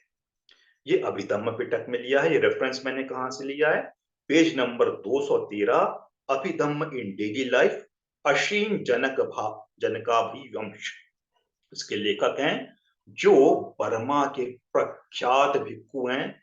और इस किताब का अनुवाद किसी ऐरे गहरे व्यक्ति ने नहीं किया है, यू कोले ने किया है। यू कोले कौन से व्यक्ति थे? यू कोले वो व्यक्ति है जिनको गोयनका जी, सत्यनारायण गोयनका बहुत बड़ा गुरु मानते हैं, और उनकी बहुत सारी किताबें इनके गोयनका जी के जो शिविर चलते हैं वहां बिकती है।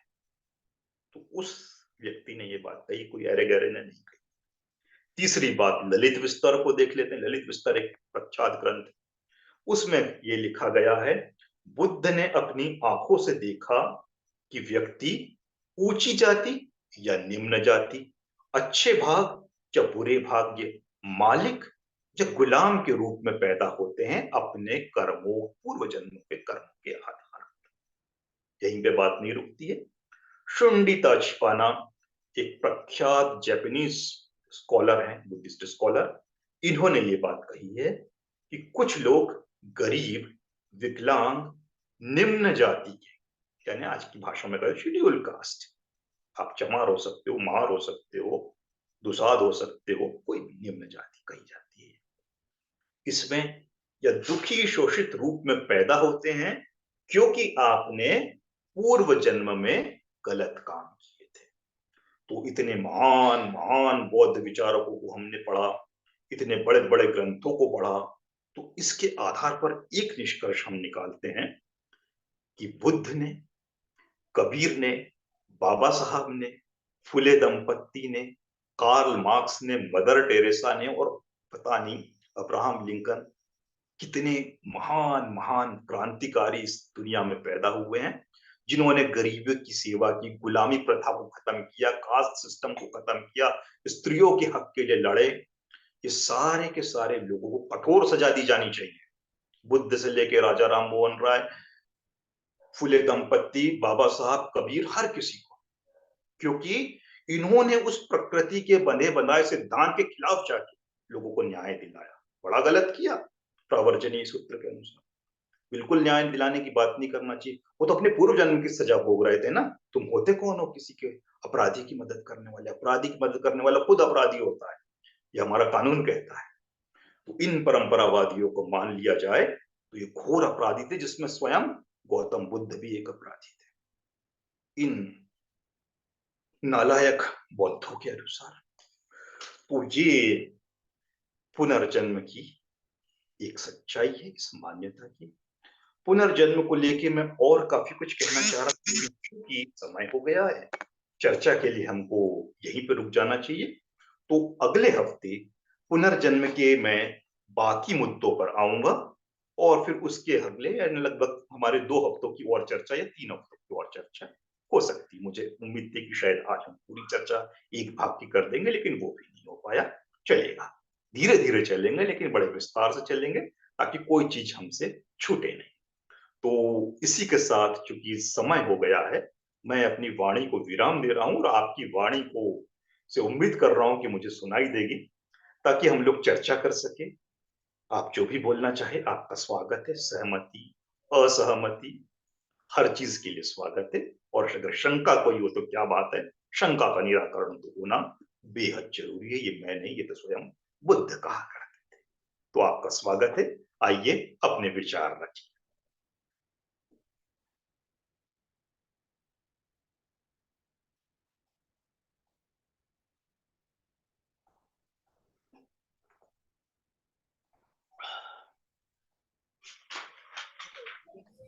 जय भीम सर। जय भीम। सर आपने शुरुआत में ही इससे ही शुरुआत की थी कि जैसे क्रिश्चियन धर्म है, हाँ मुस्लिम धर्म है, उसमें पुनर्जन्म को नहीं मानते हैं। जी। जी आ, लेकिन ऐसा आमतौर पे जो जितना भी यानी मेरा उन धर्मों के लोगों के साथ में संपर्क रहा है, तो उनसे तो पता चला है कि यानी वो पुनर्जन्म को मानते हैं, यानी बिल्कुल। जन्नत जन्नत जी। है ना कि। देखिए जयदीप भाई, इसको दो रूप में वो पुनर्जन्म को मानते हैं। एक तो उनके धर्म ग्रंथों के अनुसार, उनका धर्म ग्रंथ ये कहता है कि जो व्यक्ति आज जीवित है, वो जब मरेगा तो उसके शरीर को, उसकी लाश को दफनाया जाता है जमीन में। इस्लाम में भी, ज्यूज में, क्रिश्चियनिटी में भी जो दफनाया जाता है, उसके पीछे भी एक लॉजिक है उनके हिसाब से। उनकी मान्यता है, लॉजिक तो नहीं कहना चाहिए, उनकी मान्यता है। वो ये कहते हैं कि शरीर को यहाँ पे दफना दिया गया तो जमीन के अंदर आपका शरीर जो है, जो उस इंसान का कंकाल के रूप में, जैसे भी रूप में, कहीं ना कहीं तो सुरक्षित रहेगा, इसलिए वो जलाते नहीं। तो जब कयामत का दिन आएगा, डे ऑफ जजमेंट, यानी कि ऐसा दिन होगा कि उस दिन ईश्वर सोचेगा कि किस व्यक्ति ने कैसे कर्म किए थे, उसके हिसाब से उसको वो नया जीवन देगा। तो कयामत का दिन, जजमेंट डे, अभी तक नहीं आया। तो इसलिए जितने भी क्रिश्चियंस मरे हैं, जितने भी मुस्लिम मरे हैं, जितने भी ज्यूज मरे हैं, उनका अभी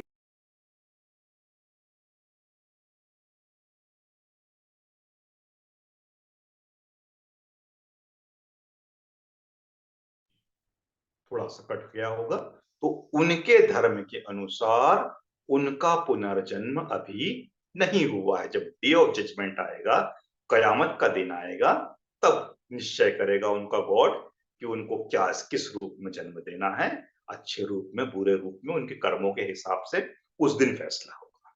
हिंदू और बौद्धों में ऐसा नहीं है। पारंपरिक बौद्धों में और हिंदुओं में, हिंदू तो हर रूप में ही पारंपरिक है, वहां पे ऐसा नहीं। यहां मरे कि अगले दिन ही आपका निर्णय हो सकता है कर्मों के हिसाब से। ये अंतर है जी। कहिए आप।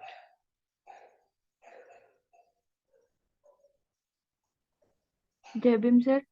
जय भीम। सर मुझे ये पूछना है कि आत्मा चित्त ये नहीं होते तो कुछ तो कॉन्शियसनेस होता होगा अंदर, तो उसको क्या बोलेंगे मतलब? हाँ, जो कॉन्शियसनेस है, जो लाइफ है, उसके लिए कॉन्शियसनेस शब्द का इस्तेमाल करना कतई गलत नहीं है।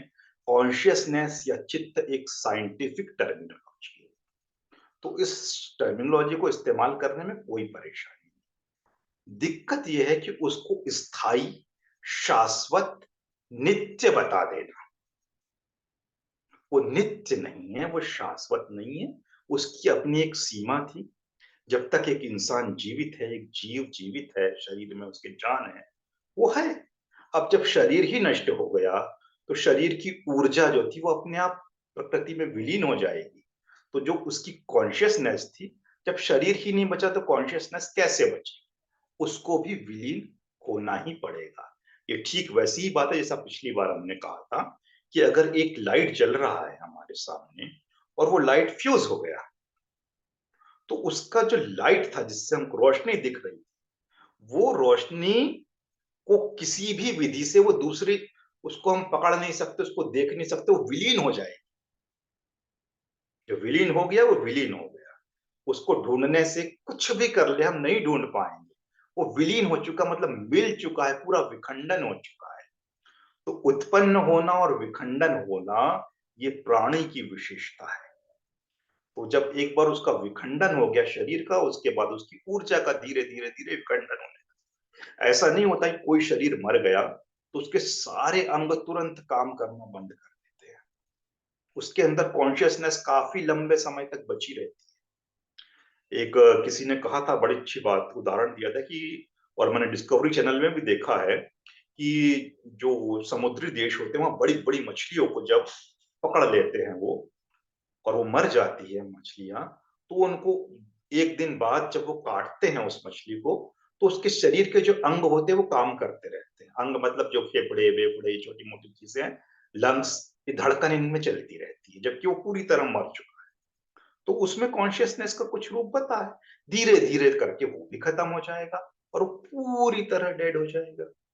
तो एनर्जी जो है हमारे शरीर में, जब शरीर ही नहीं बचेगा तो उसकी एनर्जी कैसे रह पाएगी? क्योंकि उसका अस्तित्व तो हमारे शरीर से है ना, आश्रित है उस पे। तो जब शरीर नहीं बचेगा तो उसको विलीन होना, उसको खत्म होना, उसकी कोई पहचान नहीं बचने वाली, कोई रूप नहीं बचने वाला, कोई रंग नहीं, कोई गंध नहीं, कुछ नहीं, सब कुछ विलीन हो जाएगा। तो वो होना ही है। जैसे एक उदाहरण लीजिए, अगर आपके सामने खुशबूदार सेंट हो, खुशबूदार हो, इत्र हो, वो अगर आपने पूरा अपने घर में गिरा दिया, तो पूरा घर उसकी खुशबू से महक जाएगा। लेकिन कितने दिन तक? 1 दिन, 2 दिन, 3 दिन, उसके बाद तो खत्म हो जाएगी। अब उसको कोई ढूँढ के लाए कि मैं उस खुशबू को पकड़ के लाता हूँ, उस खुशबू ने इस रूप में जन्म लिया, नहीं लिया। वो थी, खत्म हो गई। तो हमको इस रूप में समझना होगा, और बारीकी से इसको समझने के लिए अगले हफ्ते का जो हमारा टॉक रहेगा, इसमें भी अगर हल्के-फुल्के संदेह आपके बच्चे हो, तो अगले हफ्ते मैं इसी से शुरू करूँगा कि जीव की उत्पत्ति कैसे होती है, उसमें कॉन्शियसनेस कब से आता, कैसे आता और कैसे जाता। तो अगले हफ्ते हमारा मुख्य विषय यही रहेगा। धन्यवाद। कुछ थैंक यू और सर। इसके अलावा आप पूछना चाहें तो बिल्कुल पूछ सकते हैं। इस का मैं पूरा विस्तार से, क्योंकि लंबा समय लगेगा, उस पर हम चर्चा अगले हफ्ते करेंगे। जी।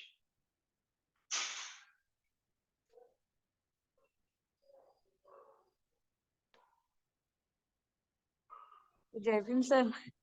जय भीम सुकेशनी जी। सर वही क्वेश्चन आ रहा था सर कि पुनर्जन्म तो नहीं अपन मतलब जो भी टॉक हुआ है अभी तक, तो सर बुद्ध बोलते हैं कि पुनर्जन्म है तो किसका है फिर? हाँ, वही आ रहा था। हाँ, आपका सवाल भी बहुत अच्छा है। तो उसका भी बहुत विस्तार से उत्तर हमको देना पड़ेगा। उसमें पूरा लगभग आधा 1 घंटे का समय चाहिए। तो आने वाले हफ्ते में इस विषय पे भी हम लोग ज़रूर बात करेंगे। अगर आने वाले नहीं कर पाए तो उसके अगले हफ्ते। लेकिन ये महत्वपूर्ण सवाल है, इसके ऊपर हम लोग विस्तार से चर्चा करें। क्योंकि कम सर वो जो शब्दों में आप बताऊँ। हाँ, जितना भी बता रहे थे ना उसके बाद बस यही आ रहा था हाँ, कि ये तो फिर पुनर्जन्म क्योंकि बोला गया है ना कि बुद्ध ने पुनर्जन्म को मान्यता दिए है, तो ये थोड़ा सा फिर दरअसल उसने 19-20 होते पुनर्जन्म रहता है को दिमाग में। कहीं मान्यता नहीं दी है। एक बात मैं बड़ा स्पष्ट कर दूं, एक प्रख्यात पाली विद्वान जो कि मेरे गाइड थे, प्रोफेसर सी.डी. नाइक, जो कि भदंत आनंद कौशल्यायन के शिष्य थे, भिक्षु रह चुके हैं वो। उन्होंने पाली ग्रंथों का त्रिपिटक का गहराई से अध्ययन किया, और उस अध्ययन करने के बाद मुझे बताया कि रत्नेश, पूरे पाली ग्रंथ में पुनर्जन्म नाम की किसी शब्द का उल्लेख नहीं आया है, पुनर्भव का आया है। पुनर्भव का ट्रांसलेशन है री बिकमिंग। एक चीज होने के बाद उसका दोबारा होना, पुनर्जन्म कतई नहीं आया है। ये हम लोग के साथ धोखा हुआ है कि हमारे मन में डाल दिया गया है कि बुद्धिज्म में या त्रिपिटक में पुनर्जन्म इस रूप में आया। पुनर्जन्म कहीं कहीं जैसे मैंने बताया बहुत जगह आया है इस नेगेटिव रूप में, लेकिन मूल रूप से पुनर्भव है वो शब्द। पुनर्भव अच्छा, को तो लोगों ने पुनर्भव को ही तो पुनर्जन्म फिर बोलते हैं ना। पुनर्भव बिल्कुल पुनर्जन्म नहीं होता। पुनर्भव वो होता है जैसे अभी पूजा ने हमारे सामने त्रिशरण का पाठ किया, ठीक है। जब त्रिशरण का कोई पाठ करता है, और अभी तो हमने नहीं किया उसका उच्चारण, हम जब ग्रुप में बैठते हैं तो क्या करते हैं, कोई कहेगा बुद्धं शरणं गच्छामि तो हम भी कहते हैं बुद्धं शरणं गच्छामि। त्रिशरण का पंचशील का एक व्यक्ति कह रहा है, दूसरा व्यक्ति उसको दोहरा रहा है, ये उसका रीबिकमिंग है, पुनर्भव है, कोई पुनर्जन्म नहीं है। अगर कोई टीवी में गाना चल रहा है और आप वो गाना गुनगुना दो तो वो उसकी रीबिकमिंग है, पुनर्भव है, पुनर्जन्म नहीं। इसको समझना होगा। और अभी आप परेशान मत होइए अगर हल्का सा भी कंफ्यूजन बचा है, क्योंकि इस टॉपिक को बड़े विस्तार से समझना होगा। तो अगले हफ्ते या आने वाले हफ्तों में उस पर हम विस्तार से चर्चा करेंगे। अगर मन में जितनी शंकाएं आ रही है सारी आने दीजिए और नोट करते चलिए, एक एक शंका पे हम लोग चर्चा करेंगे।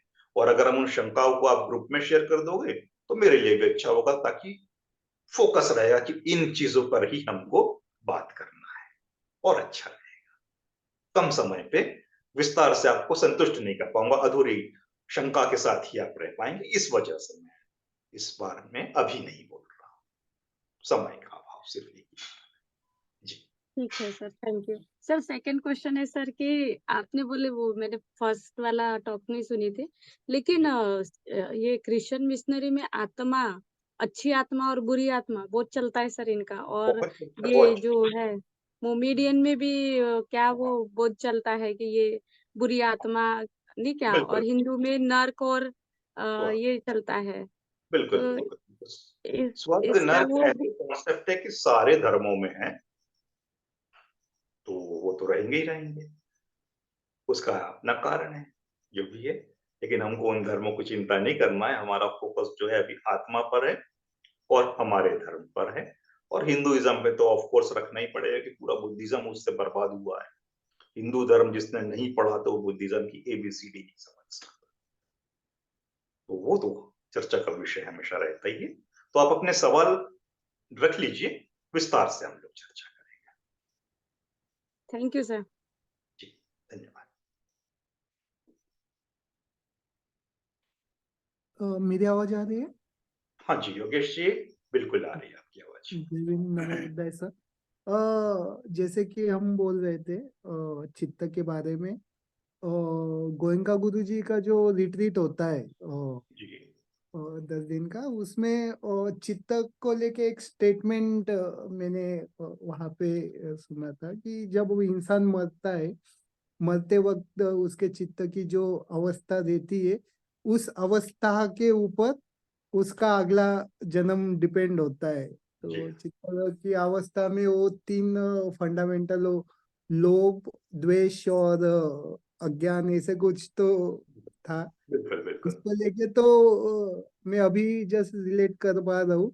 तो वहां पे भी इनडायरेक्टली रीबर्थ का कंडीशनिंग को लेके वो कल्टीवेट होता है, और बिल्कुल वो हर एक रिपीट में वही सिमिलैरिटी रिपीट होता है। तो मतलब जो भी कोई फॉलो कर रहा है तो इनडायरेक्टली जो रीबर्थ का कंसेप्ट है वो ऑटोमेटिकली कैरी फॉरवर्ड वहां पे बिल्कुल को लेके।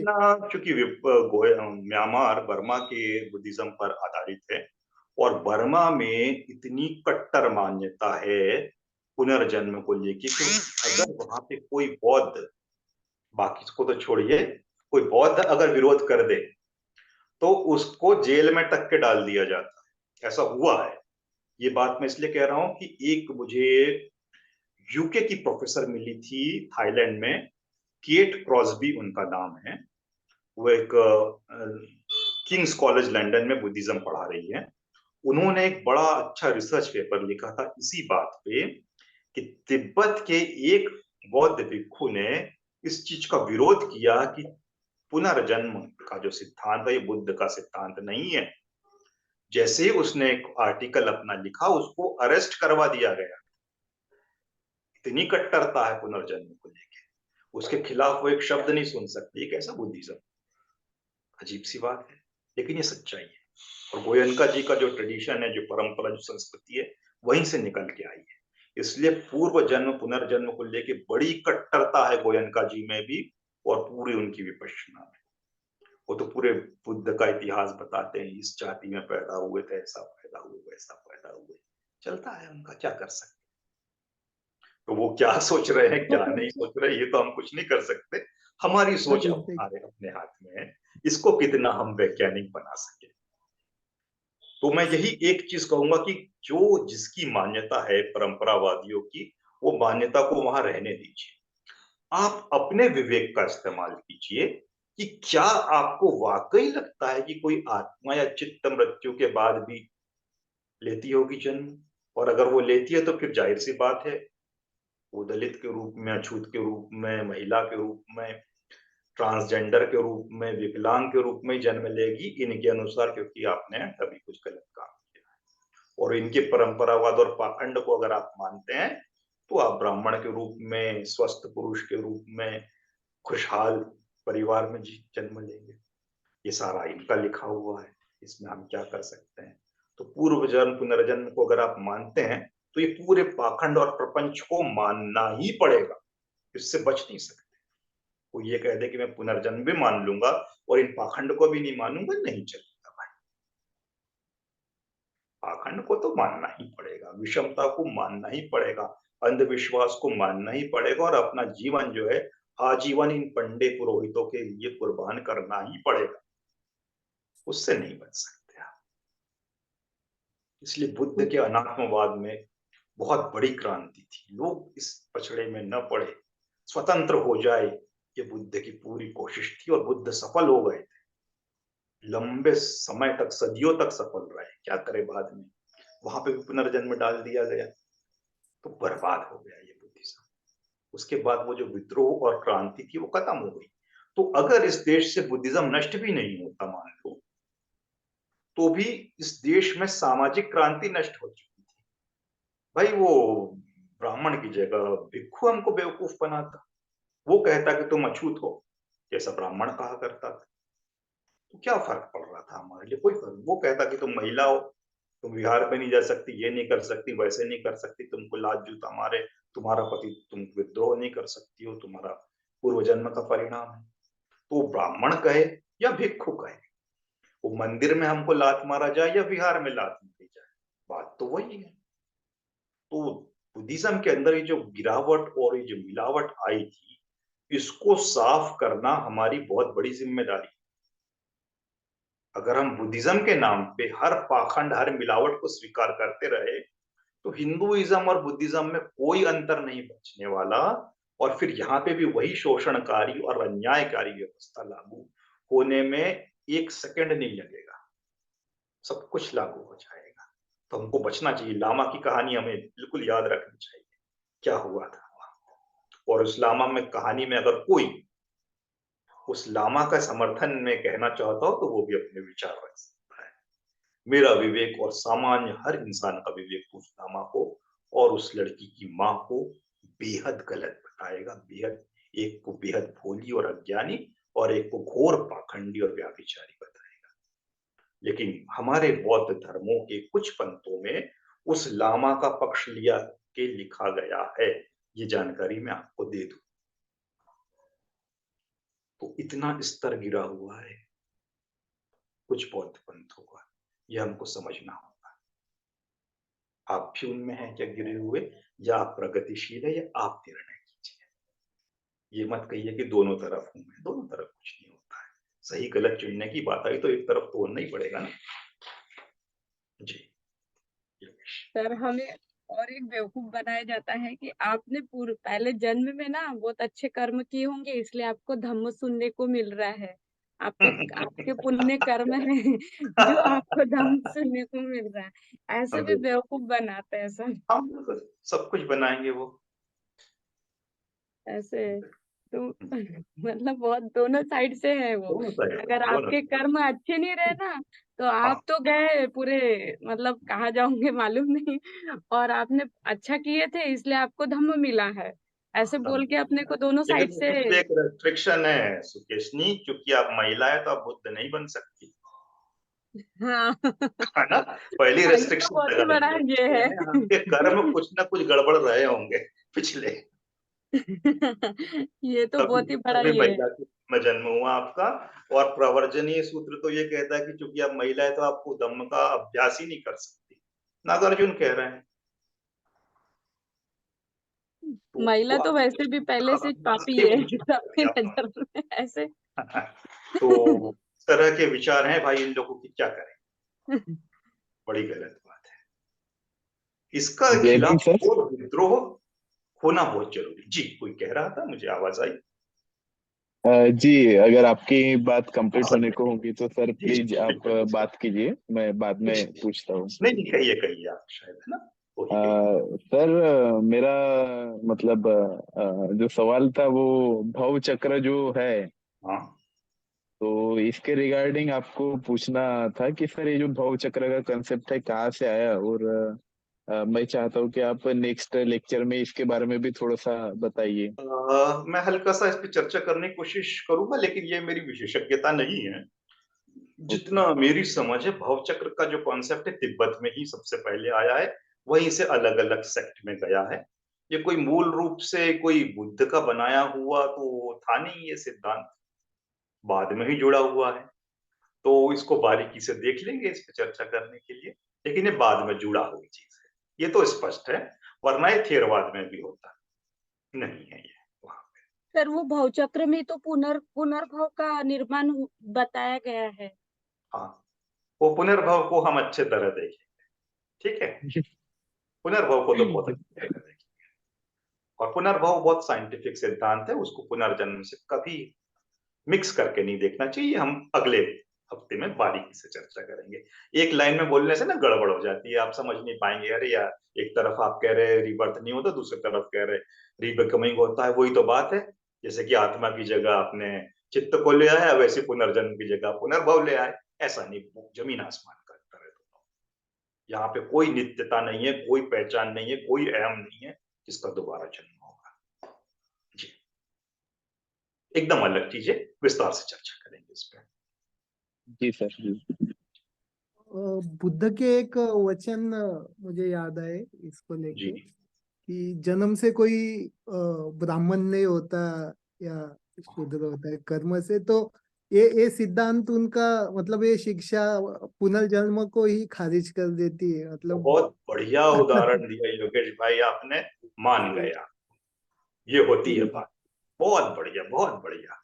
ये जितना यहाँ पे इतना हमने बकवास पढ़ा कि अभिधम्म में क्या लिखा, ललित विस्तार में क्या लिखा, और प्रावर्चनीय सूत्र में क्या लिखा, बुद्ध की एक वाणी ने इसको खारिज कर दिया। बहुत अच्छा कोटेशन आपने किया है, बहुत बहुत धन्यवाद।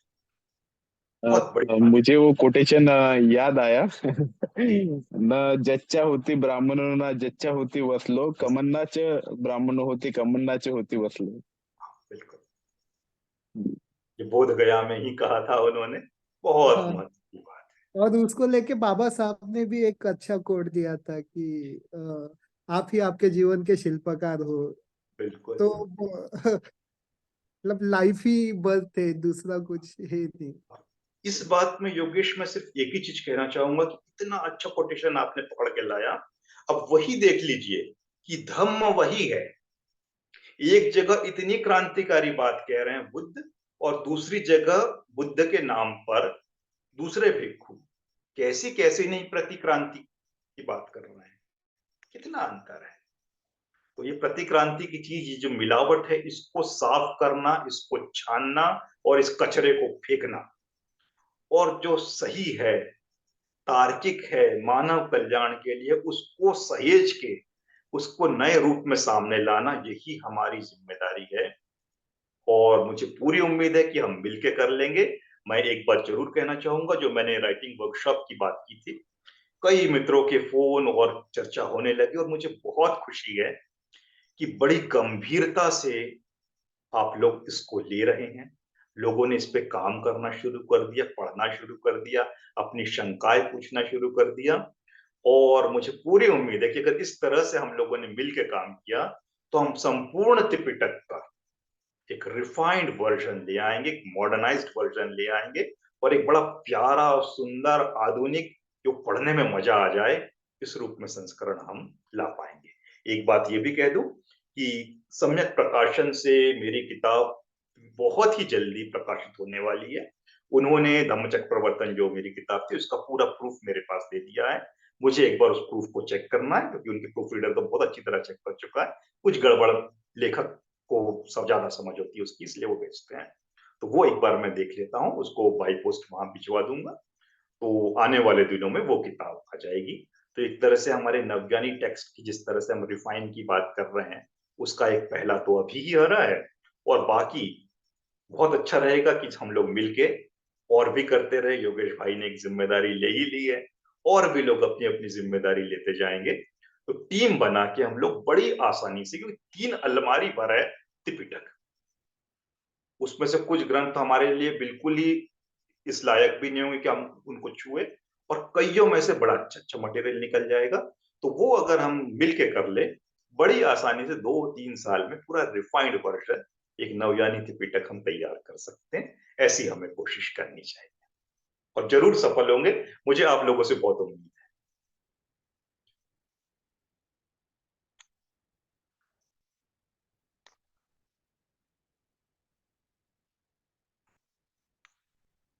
हमें तो इस बात से खुशी है सर कि हम पाखंड से छूट रहे हैं।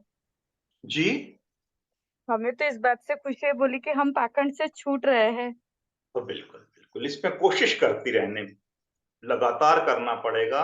जिस दिन हम रुके उस दिन वापस पाखंड में चले जाएंगे, क्योंकि पाखंड और गंदगी में बड़ा अच्छा रिश्ता होता है। जैसे हम लोग नहाते हैं, धोते हैं, ब्रश करते हैं, साफ कपड़े पहनते हैं तो सब बोलते वाह कितने बढ़िया लग रहे हो। कितने देर बढ़िया लगेंगे? थोड़ी देर में पसीना आएगा, थोड़ी देर में कपड़ों में कुछ गंदगी लग सकती है, धूल लग सकती है, मिट्टी लग सकती है। तो फिर हमको हमारा चेहरा धोना पड़ेगा, फिर नहाना पड़ेगा, फिर ब्रश करना पड़ेगा। डेली जब तक अब हम अपने आप को क्लीन करने की हैबिट में नहीं डालेंगे हम साफ नहीं रह सकते। गंदगी एक बहुत बड़ी सच्चाई है प्रकृति, उसी तरह पाखंड भी एक गंदगी है और वो धर्म की बहुत बड़ी सच्चाई है। अगर धर्म को हम रिफाइन ना करते रहे, उस पर निरंतर अभ्यास, निरंतर काम ना करते रहे तो वो पाखंड बनना तय है। तो अच्छी बात है कि आप उससे निकल रहे हैं, लेकिन प्रयास एक क्षण भी रुका आपका तो वापस पाखंड में चले जाएंगे। बहुत बड़ी कड़वी सच्चाई। तो प्रयास बिल्कुल जारी रखिए। सर, जैसा कि भारत में हम बोल सकते हैं कि आ, ये जो आत्मा का कंसेप्ट है, पुनर्जन्म का कंसेप्ट है, जातियां हैं, हम्म, तो ब्राह्मणों ने अपना वर्चस्व बनाए रखने के लिए इसका जी निर्माण किया। बिल्कुल। आ, अगर दूसरे देशों में देखा जाए, खासकर यूरोप में हम्म, या फिर अन्य दूसरे देशों में भी या हम्म, धर्मों में, तो वहाँ पे भी ऐसे पुरोहित वाले वर्ग हैं और वो भी यानी इन तत्वों को यानी इस तत्वों को रखते हैं वहां पर, नहीं क्या, पुनर्जन्म हो गया, आत्मा हो गया, तो वो बिल्कुल अपना वर्चस्व बनाने के लिए रखते होंगे, ऐसा हम कह सकते बिल्कुल हैं। बिल्कुल तो बिल्कुल। इसका यूरोप में चर्च ने शुरुआत में बहुत शोषण किया है धर्म के नाम पे। जो फ्रांसीसी क्रांति हुई थी 1789 में, वो एक तरह से विद्रोह ही थी उस व्यवस्था के खिलाफ। तो हर धर्म में और पिछड़ी से पिछड़ी मानव सभ्यता में, जहां जंगली सभ्यता होती है, आदिम सभ्यता होती है, वहां पे ओझा जो होता है सबसे पहला शोषक वही होता है। तरह तरह के जादू टोना करके लोगों को अपने वश में नियंत्रित रख के पैसा और सम्मान कमाता है। तो धर्म हो, जादू टोना हो, मंत्र हो, ये बहुत खतरनाक चीजें होती है लोगों को कंट्रोल करने के लिए, गुलाम बनाने के लिए। तो ये दुनिया के हर कोने में हुआ है। भारत में ये सबसे स्मार्ट तरीके से हुआ है। ब्राह्मणी धर्म और ब्राह्मणी सोच जितना मतलब शातिर, ऐसा दुनिया में कोई नहीं हुई है। यूरोप में धर्म के नाम पे बहुत शोषण हुआ, लेकिन गुलामी करने के लिए उनको हथियारों का सहारा लेना पड़ा, बंदूक का, चेन का, सबका। भारत में किसी हथियार का सहारा नहीं लेना पड़ा, बस पंडित जी ने अपना प्रवचन दे दिया, लोगों ने अपनी गुलामी स्वीकार कर ली, किसी को जंजीर में नहीं डाला गया। तो यहाँ का धर्म बेहद खतरनाक है, इसलिए हिंदुइज्म जो है वो सबसे खतरनाक है। हर धर्म में पाखंड है, हर धर्म में अन्याय है, हर धर्म में शोषण है, लेकिन जो जिस डिग्री पे इंडिया में हुआ है उसका कोई मुकाबला नहीं है। इसलिए यहाँ पे हमको ज्यादा सतर्क होना पड़ता है। और चूंकि बुद्धिज्म भी यहीं पैदा हुआ तो जल्दी इसके चपेट में आया, तो वो हमको बहुत कोशिश करेंगे, तभी हम अपने धर्मों को बचा पाएंगे इस पाखंड से।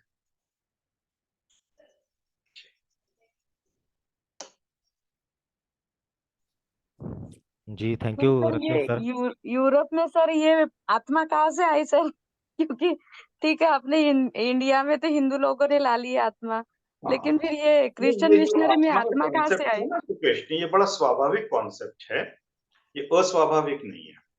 क्योंकि इंसान कुछ चीजों से अंधेरे से डरता है, ये सच्चाई है।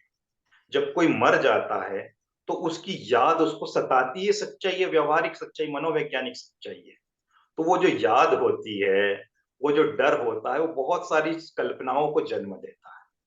तो वहां से आत्मा जो होती है स्वाभाविक रूप से दुनिया के हर कोने में आत्मा का सिद्धांत है, उसके पीछे पर मनुष्य सर का सभी एक तो सभी डर। धर्मों में सर कैसे क्या?